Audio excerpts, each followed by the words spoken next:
it's because privilege promotes privilege, doesn't it? Yeah, of course. Yeah. It does, because you tend then to get the connections to the doors that wouldn't open for you in the first place, because now you've got this key. And that was what was happening to me. Welcome to Great Conversations with Nicola O'Donoghue, the podcast where everyday individuals share their extraordinary stories of struggle, success, and the wisdom they found along the way. Imagine being smart, passionate, and filled with dreams, yet trapped in extreme poverty, living in an unequal world that constantly throws barriers and discrimination your way. How would you respond? What actions would you take? In this episode, I talk to Joseph Welsh, a remarkable man who emerged from extreme poverty to build a successful teaching career spanning 35 years, ultimately becoming a head teacher.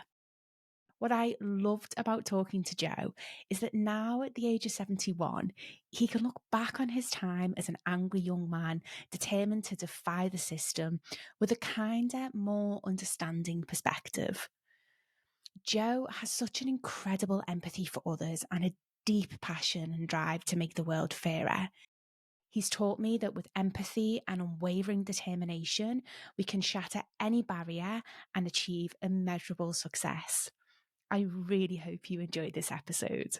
Joseph Welsh, welcome to Great Conversations. How are you today? Nicola, I am fine, thank you. And thank you for inviting me onto your extremely impressive programme. Thank you. Thank you. Now, as I was been saying before, I'm so grateful that you've given me your time to have this conversation. So thanks, Joe. I really, really appreciate it. So we're going to start this episode with a question that was left by the previous guest. And that question is, in the last 5 years, what new habit, behaviour or belief has most improved your life? I joined a gym, right? And the mix, you couldn't chemically put this mix together and expect the outcome to be what it was. It's such a positive experience and it's so supportive. Yeah. You couldn't have predicted that would have been the outcome. So that's one, but that's not the most significant. I think the second one was belief, right? And I think this is perhaps the more significant one, as a practicing Catholic for like most of my life. And when I say practicing, I mean, to a great degree, I was a Eucharistic minister and things like that. And what I've noticed over the 5 years we're talking about is a continual shift from thesis to humanist, right? Whilst that journey took me through atheism and agnosticism, right? And a complete dismissal of God in his role. And whilst the latter, the gym, has physically improved me, the former, I think, has kind of strengthened my autonomy and my independence and given me the authority to make judgments for myself without having them qualified by an external body, if that makes sense. So I'm no longer dependent on the church to sanction what I'm doing and why I'm doing it and make it morally correct for me. I'm now individually able to make moral judgments and live with them without having them sanctioned by a set of criteria or a creed by which I would judge them by. And what it's done for me is it's given me the litmus paper with which to test things that come and challenge me, as opposed to just going through the functions. It's great to have a God. It is, because it deals with all the problems, doesn't it? It deals with your traumas. It deals with the conflicts. And it gives you that kind of fallback position to say it was meant to be. But I think as human beings, we've got more to offer and more influence to have over those judgments and those decisions than simply outsourcing them to a God. Does that make sense? Yeah, it does. And it's so interesting because it feels like over the past 5 years, what you're talking about is really getting to know yourself and trusting yourself. Like, it sounds as if the 5 years has been a journey of reconnecting with you and who you are. So both physically through going to the gym and exercising and having that as part of your life, but also what you're talking to now is spiritually as well, isn't it? Is sort of taking responsibility for your life, based in self-trust. But I think you're absolutely right. I think from a humanist perspective, we have the capacity to make those judgments that we're, as I've said before, outsourced to another institution, if you like the Catholic Church, or to the God. I'm not saying, I'm not knocking God. I'm not dismissing people's belief in God. If that's what they want, that's fine. I've got no problems with that. But for me, my journey has taken me to a position where now I feel satisfied with the fact that I can make autonomous judgments and come to meaningful decisions without needing to be sanctioned or supported by an external body. And, you're talking to something that's huge in society as well, isn't it? Because I feel like a lot of us go into the world looking for that external validation. And, and we, like what you said, we outsource our autonomy and control over our life. And actually, one of the most empowering things for an individual is recognizing that we have control over our life and we have control over our reality. But often we don't accept that. The more I think about church, and I was heavily involved in church at one time, it was able to blame and find enemies. So if you didn't believe and you were a non-believer, you weren't ostracized, but you weren't embraced. And I think as a human society, we have to embrace all of us with our warts and everything, and live the best life we can with those faults, not to try to kind of bend those faults so they meet another context or another set of circumstances that satisfies us before we engage. I don't need that. To me, that doesn't sit right, and never sat right in my head. But it's taken me 71 years to arrive at this position. So there you go. Well, All's not lost. And obviously my question's going to be, Joe, how did you arrive at this position? So talk to me about your journey. Okay. Journey. Yeah. Come on, 71 years on this planet. Talk to me. What's been the journey of Joseph Welsh? Okay. Well, he's a 71-year-old grandfather of 5 amazing grandchildren, right? He is the father of 3 children, one of whom is deceased. I had a relatively emotional, stable background as a child. I say relatively because my father died when I was 11 months old, and I was brought up by the most, not brutal because that's unfair, brought up by the most strict female I've ever met in terms of controlling my life, because we lived in a very deprived area of Liverpool. And her fear was, I suspect, that we could have gone down the wrong route. So, with the best will in the world, and as much as the difficulties I had with it, she did what she thought was the best for us. So then, and it sort of explains, I think, a huge part of your nature and your willingness and desire to help and to give back. So you eventually ended up in teaching, didn't you? Yes, what happens is I went through the education process, and like most of my life, there's been mistakes made, but that was a fortunate one, because what it allowed me to do was to acknowledge that I wasn't being accepted for who I thought I was. And despite my desires and aspirations to be kind of regarded as someone equal, it never came out like that for some reason. And I'm not sure for why. I mean, I know for why now, right? Someone talked to me once about racism. And I said, I was mid-20s. I said, I know what racism is. I said, because we experience as Liverpudlians every day. I'm not talking black Liverpool. I said, all Liverpudlians experience racism every day. Because you'd go into a community and someone would say, check your hubcaps, the Scousers are here. Yeah. Right? Yeah. Or some snide remark that indicated, be aware, they've arrived. I went through that, and what I was struggling with was the fact that even if I had a conversation, it was not accepted as an equal conversation. There was always some remark that went with it at the end, like, what university did you go to?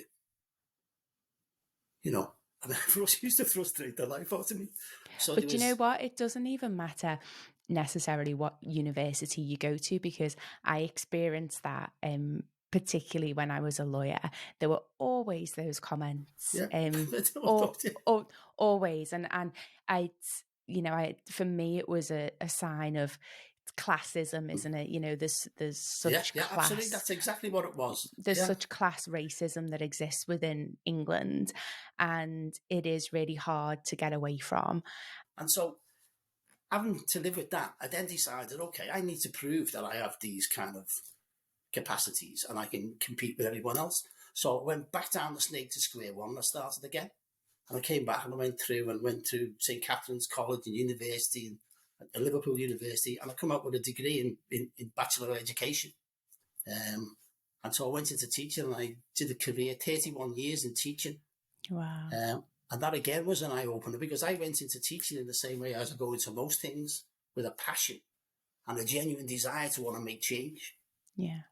And I genuinely love teaching. I love being with children. I love teaching them. I love watching them grow and develop. And, you know, when you see the pennies dropping, the light comes on in their eyes and you go, that's me. I help to switch that light on. Yeah. So I had that kind of desire and burning ambition to do it. I went into education with a passion because I felt education was the tool that would relieve people. And it does really, it gets people out of some of the most horrendous environments and accelerates them, you know, up and down and out and out the way. And that's what I think education can do.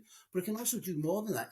It allows the individual to grow, and not only grow, but to kind of prosper intellectually and mentally, and their understanding is then kind of developed to such a degree because of education that they become a more meaningful member of any community. It doesn't matter what the community is, they'll engage in it because of the breadth of which they now understand the context. And so that to me was the passion I went into education, to make a difference. That was the job, to make a difference. And what is one of the, as you look back over your career in teaching, what's one of your highlights?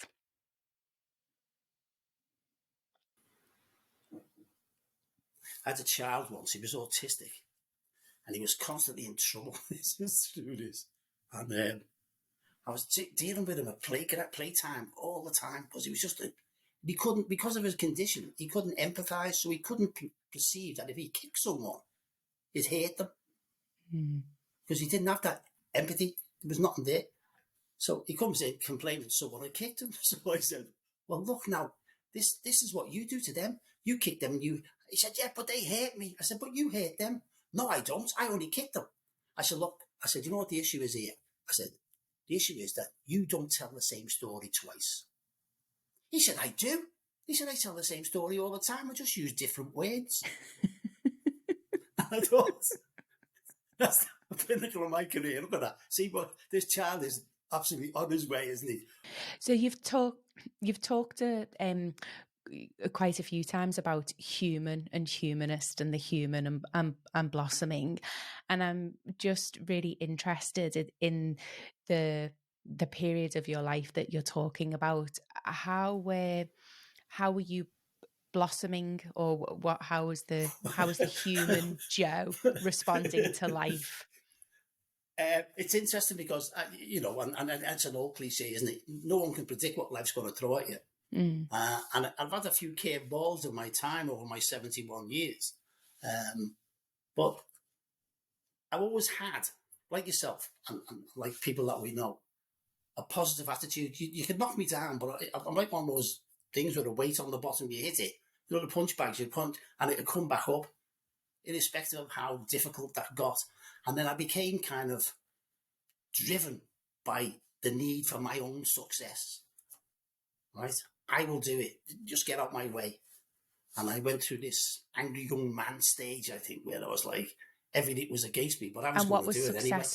What was the definition of success that was driving you, that was fueling that anger and passion?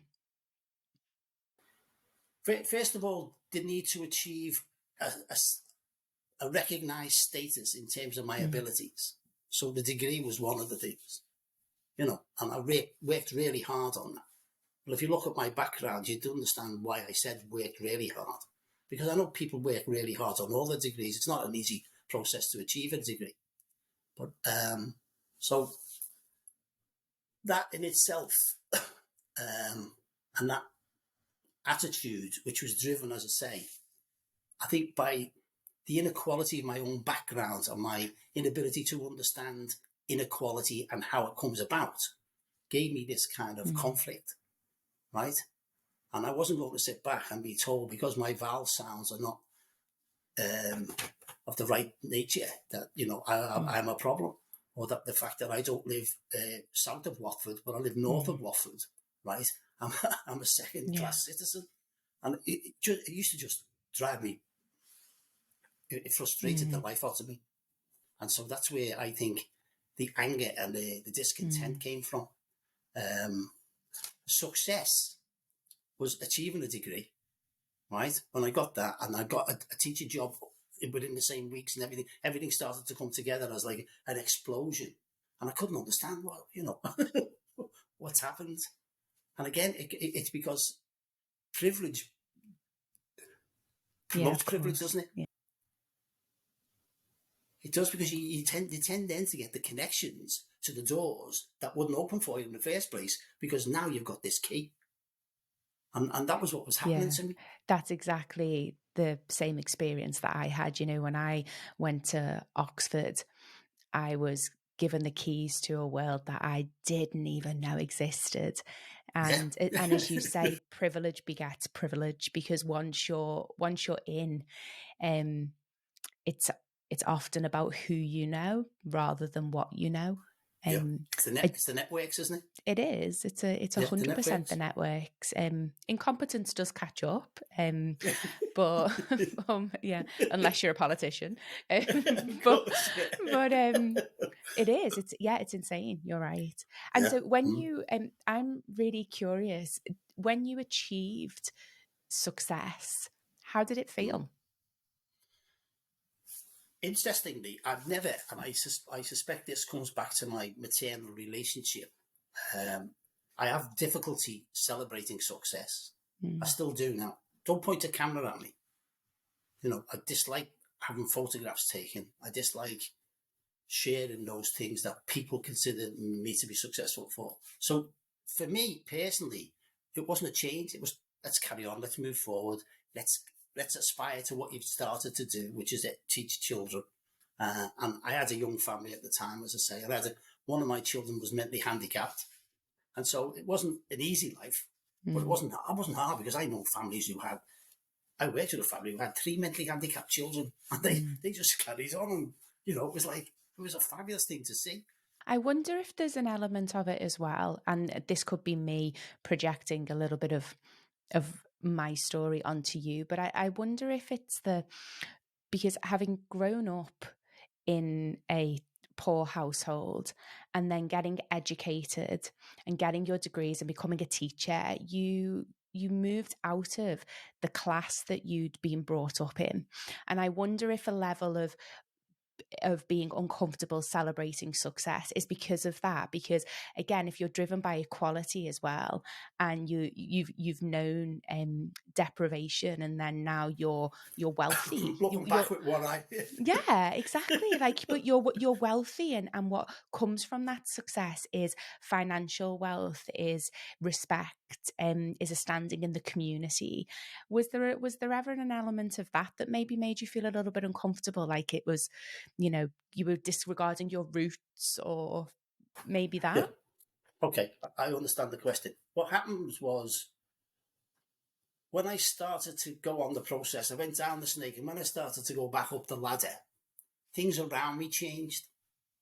The people around me changed. Their attitude towards me changed. Right? And it was perceptible. It wasn't something I was imagining. That's what happened. They stopped coming round. They stopped making contact. And I was probably, you know, as big as responsible for that as they were, because once you get engaged in the process of wanting to be educated, you don't have time to deal with, you know, entertainment. And the kind of entertainment that was predominant in Liverpool within my social group was the pub. And I haven't drank for most of my life, and so I wasn't into that kind of macho kind of lifestyle, and I wasn't particularly enamored by football, But what happened was that the social group that I did have around me kind of moved away, and because as I was pursuing a line that they couldn't see or didn't like or wouldn't prepare to get engaged in, and I know and I need to talk about this again in a minute, some extremely kind of intelligent people who have never been recognised for that, and they don't have the formally acknowledged social status that goes with it in society. I feel like what you're talking to, Joe, is a fear that a lot of us have around change and growth and development. Because, as you say, when you embark on this personal path of development, one of the consequences is the relationships in your life do change, and some of them fall by the wayside because, as you say, they don't fit the version of who you're becoming, and it is really difficult. Often there's a I don't know if you experienced it, but there's a tinge of loneliness sometimes that comes with this development and growth journey. Until you then find your new people that are on a similar level to you, there's this period of loss and mourning and loneliness that I think is a byproduct of development that you're not conscious of or you're not really aware of. Absolutely, but I think there was a strand in my character. I didn't mind the isolation, and I didn't mind not being everyone's friend. You're absolutely right. As part of a process of self-development, there is a side to it. Yeah. And the side is you're coming out of one cultural group, right, which has probably limited or no connection with your next cultural group. And so there is a Rubicon to cross. I'd love to know, because what you're talking to, the anger that you carried with you, I think so many young men feel similarly to you. There's this, there's this frustration and this anger that they carry with them. What are some of the things that you did that enabled you to leave that behind and work through that practically? Well, I, as I said before, I did a lot of reading. Did a lot of understanding of psychology and the impact of behavioural thing. I've read a lot around behaviour and behaviour traits and how they're developed and how they're reinforced and so on. The things that changed it for me personally, though, was experiences, right? And seeing the world from other people. I've always been able to do this, though, see the world from other people's point of view. I worked in Liverpool 8, and their conditions resonated with me because I'd experienced them 30 years before, the very same conditions that these children were experiencing. And the same goes for people with loss. When people lose something or someone, and the impact of that on them, right? And then you start to reflect, and what you start to see is that you're only one pair of shoes on this planet, and your attitude, right, is only one attitude. There are other ways of dealing with this than the way you're dealing with it. And I had a mentor, that's the best way to describe him, an extremely well-respected head teacher in Liverpool for years. And he used to take me to one side and he'd say, look, what you need to do is think about it in this way and look at it in this way. And he had a kind of very religious background. In fact, I think he was one stage, he was in the priesthood and come out of it. But his outlook and his calmness and his way of perceiving things started to rub off on me. So rather than just think that the person standing in front of me was wanting to kind of engage and butted up with me, he started to kind of look at it from an empathic point of view. What shoes is he walking in? And they're probably a lot worse than the ones that you're walking in. Because as I said, I had the mentally handicapped child. I then started to work with the mentally handicapped, and I look at some of the conditions that some of those families were left to, because social services at the time were doing their best, as they've always done, but it wasn't good enough. And it's never been good enough. And I don't think it will ever be good enough for those families when you look at some of the stuff that those families have to put up with. And so that also coloured and changed my outlook towards life in general. And it was no longer driven by a single purpose of me and my success. It was more about embracing a community where the mutual development of all should be the priority. I was going to ask you that, and it sounds as if the empathy-driven success is the collective benefit. Like, it sounds as if that's the shift of earlier on in your life when it was anger driving your success. It was very you focused. And then absolutely. When you shifted to a more empathetic mindset, you were able to think of the collective. And so how has that informed this stage of your life? So I'd love to know more about, because obviously a lot of the people that I chat to are within their middle management, senior in their careers. You've had your career and you're now in this quote unquote retirement phase. Twilight Zone. No, retirement. How have you embraced that? Like, what does this stage post your successful teaching career look like, and how did you navigate that? From an identity, I'm interested in. You were Joe the headmaster and now you're Joseph Welsh. Right, how did you navigate that change? That was extremely difficult for me. For the first 3 months, I was like totally lost, right? Because I'd spent all my life from as young as 14 working, right, or being in some kind of employment with some kind of control over me, right, or some kind of standard of assessment that I had to meet in order to continue. And I remember getting up first day of my retirement, and I couldn't understand that, why I wasn't kind of being driven to kind of get the suit on, polish the shoes, comb the hair, get the bag, make sure your lesson plans are there. And it was a really strange and eerie feeling. It really was. And it took me some time to come to terms with the fact that I'm now no longer responsible, right, in an employment sense, to anyone in particular for the performance of my behaviour during the day. I am now, but it took me several months to come to terms with that kind of autonomy. And how did you come to terms with it? What are some of the things that helped you? It's an interesting one. Walking in the countryside, looking at things from a very kind of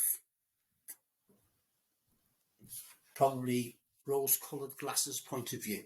I saw more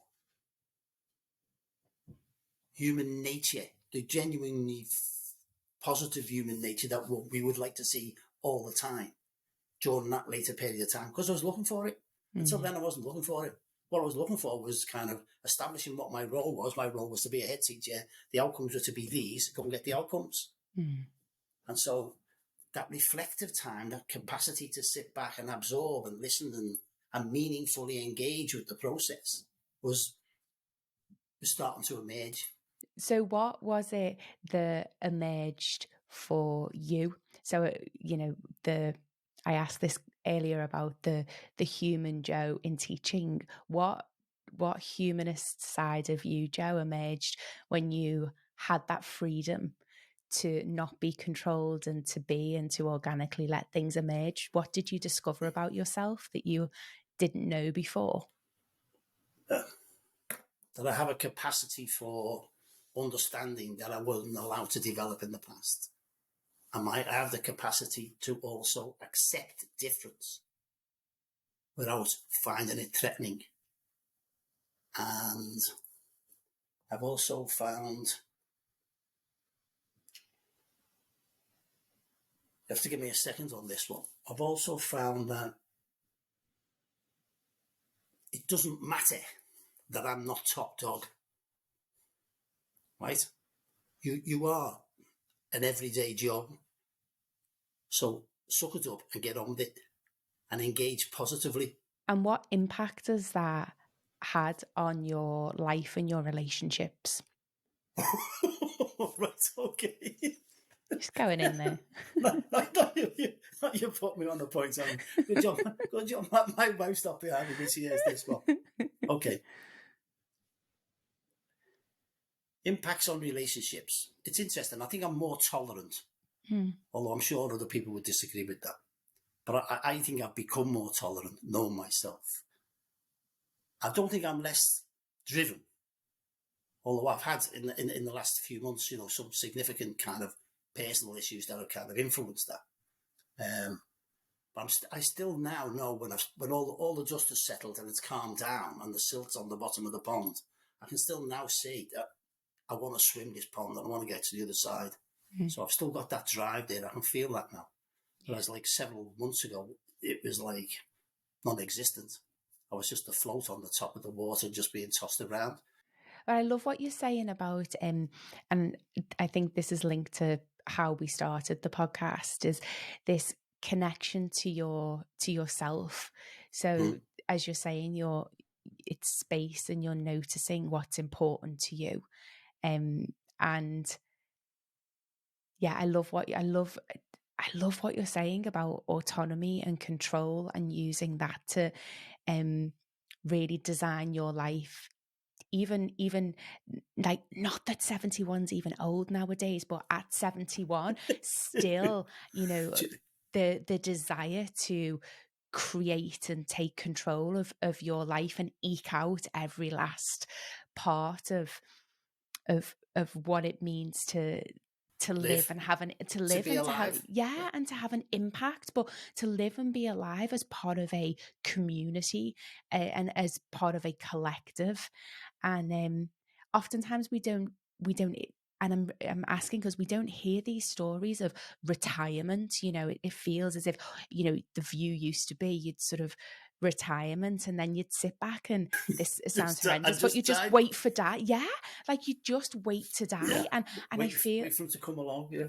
And I just wonder, like, as you look back from this point on your whole life, what is the biggest lesson that you've learned or piece of wisdom that you can share with us?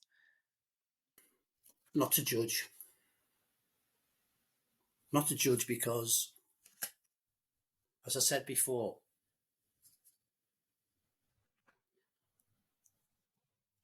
you don't know those shoes that he's standing in, right? And you don't know what he's been through. So why are you judging him? And if you want proof of this, because I want to talk about status before we finish, if that's okay. Yeah, of course.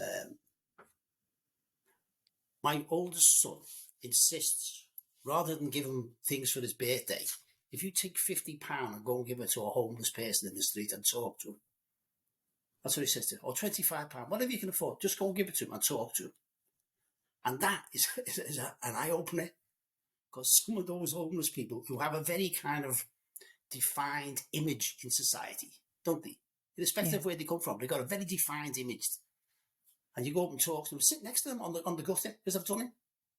So they are. The last one, I said to him, "What is it you want?" He said, there's a tent round the corner. I said, "How much is it?" He said, blah, blah, blah. I said, "Well, yeah, go and buy it." "Oh, do you think I'll give him the world?" Anyway, my point is, so I says to him, "So how did you end up in here?" And his story was so sad. He had a professional job, what we'd call a professional job, got into a bit of difficulty, started putting stuff up his nose, and the next thing is he ends up where he is. No house, wife left him, kids have left him. And when you start listening to people's stories like that, they're meaningful stuff, not the interpretation that the media put on it, and those sound bites that define the image of that person. Go and talk to the person. Go and have a word to them. And I see lots of people now go along that road talking to kind of people who are begging for the want of a better word. Yeah. And you think, that's what we need, that engagement, that connectivity, as you put it. And the empathy that you're speaking to, like actually switching the mindset from judgment and shame and competition to empathy and connection. Having said that, can I interject a second? Because I constantly ask myself, am I being hypocritical? Right? Because I can do these things and say these things from a privileged position. Right?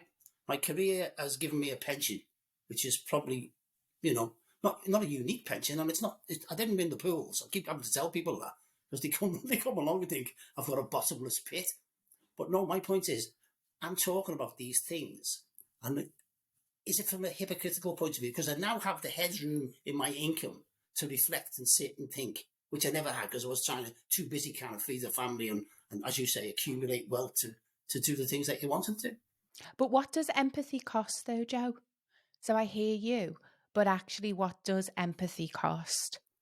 A change in mindset and a Exactly. change in attitudes and beliefs. Yeah. And so like I understand a part of what you're saying about privilege giving you the headspace for that. So when you're living below the poverty line, or your day is racked with trauma, small t trauma I talk about, or stress, and you're struggling to make ends meet financially, I can understand that it's very difficult to think about the person next to you. To think about the person. Yeah, exactly. So we've got we have a closing tradition on this podcast, Joseph, where I'd like to ask all of my guests, what is something that other people value that you don't? The thing that I don't value that other people do value is status, right? I've throughout my life met people, right, human beings, without acknowledged status, right, without economic status, without academic qualification, yet their integrity, the morality, and the cognitive capacities are self-evident. I don't need someone to tell me that he's got a brain or he could lead me in a good direction. I can judge him by looking at him and understand him. We will become, I hope, more aware of the essential nature of humanity, which is what we've just been talking about.